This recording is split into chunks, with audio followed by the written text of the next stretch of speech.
United States. Thank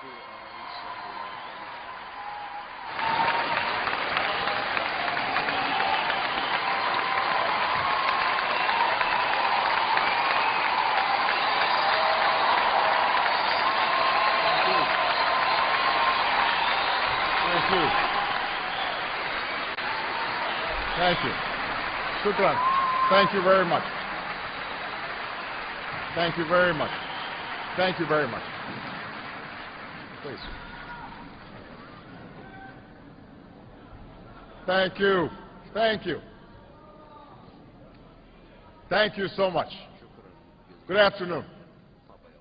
I am honored to be in the timeless city of Cairo and to be hosted by two remarkable institutions. For over 1,000 years, Al-Azhar has stood as a beacon of Islamic learning. And for over a century, Cairo University has been a source of Egypt's advancement. And together, you represent the harmony between tradition and progress. I'm grateful for your hospitality and the hospitality of the people of Egypt. And I'm also proud to carry with me the goodwill of the American people and a greeting of peace from Muslim communities in my country. Assalamu alaikum.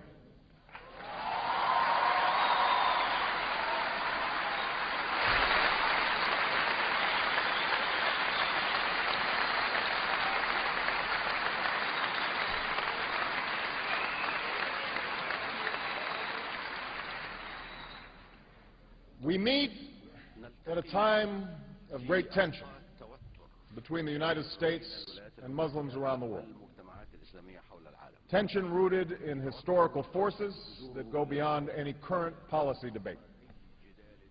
The relationship between Islam and the West includes centuries of coexistence and cooperation, but also conflict and religious wars. More recently, tension has been fed by colonialism that denied rights and opportunities to many Muslims, and a Cold War in which Muslim-majority countries were too often treated as proxies without regard to their own aspirations.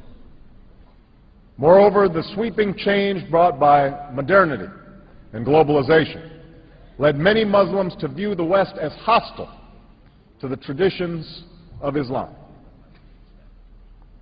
Violent extremists have exploited these tensions in a small but potent minority of Muslims. The attacks of September 11th, 2001, and the continued efforts of these extremists to engage in violence against civilians has led some in my country to view Islam as inevitably hostile not only to America and Western countries, but also to human rights. All this has bred more fear and more mistrust. So long as our relationship is defined by our differences, we will empower those who sow hatred rather than peace, those who promote conflict rather than the cooperation that can help all of our people achieve justice and prosperity. And this cycle of suspicion and discord must end.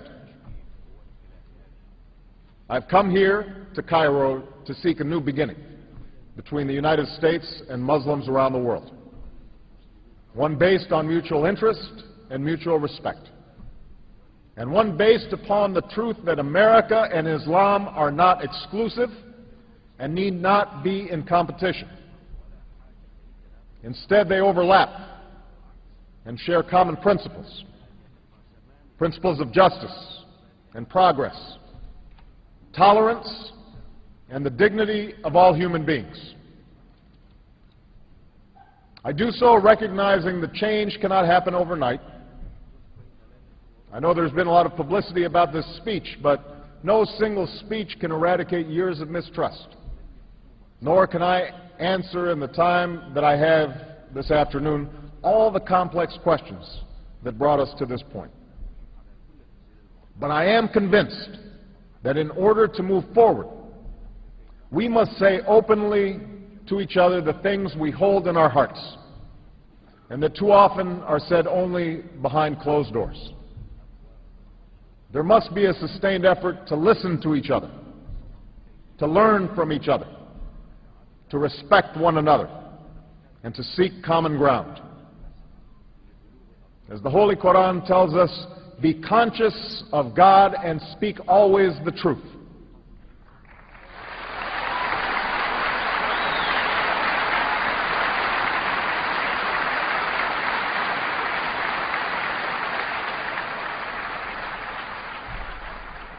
That is what I will try to do today, to speak the truth as best I can, humbled by the task before us, and firm in my belief that the interests we share as human beings are far more powerful than the forces that drive us apart. Now, part of this conviction is rooted in my own experience. I'm a Christian, but my father came from a Kenyan family that includes generations of Muslims. As a boy, I spent several years in Indonesia and heard the call of the azan at the break of dawn and at the fall of dusk. As a young man, I worked in Chicago communities where many found dignity and peace in their Muslim faith. As a student of history, I also know civilization's debt to Islam. It was Islam at places like Uluzada that carried the light of learning through so many centuries, paving the way for Europe's Renaissance and Enlightenment. It was innovation in Muslim communities.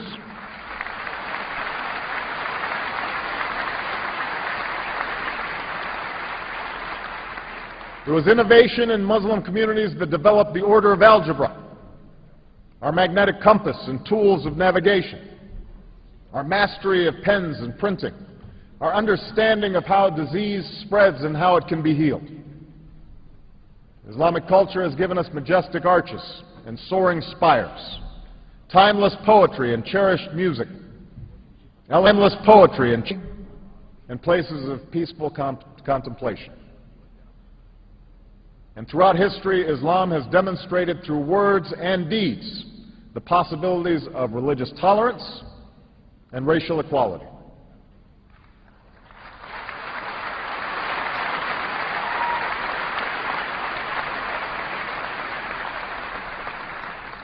I also know that Islam has always been a part of America's story.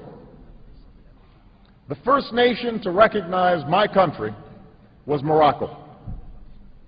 In signing the Treaty of Tripoli in 1796, our second president, John Adams, wrote, "The United States has in itself no character of enmity against the laws, religion, or tranquility of Muslims." And since our founding, American Muslims have enriched the United States. They have fought in our wars, they have served in our government, they have stood for civil rights, they have started businesses, they have taught at our universities, they've excelled in our sports arenas, they've won Nobel Prizes, built our tallest building, and lit the Olympic torch. And when the first Muslim American was recently elected to Congress, he took the oath to defend our Constitution using the same Holy Quran that one of our founding fathers, Thomas Jefferson, kept in his personal library.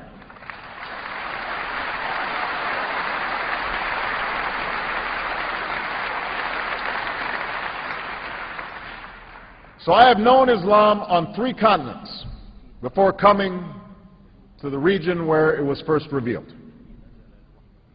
That experience guides my conviction that partnership between America and Islam must be based on what Islam is, not what it isn't.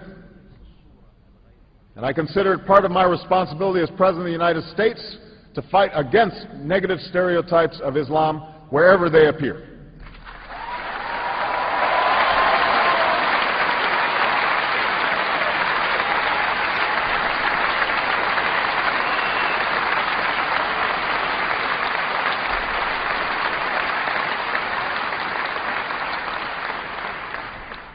But that same principle must apply to Muslim perception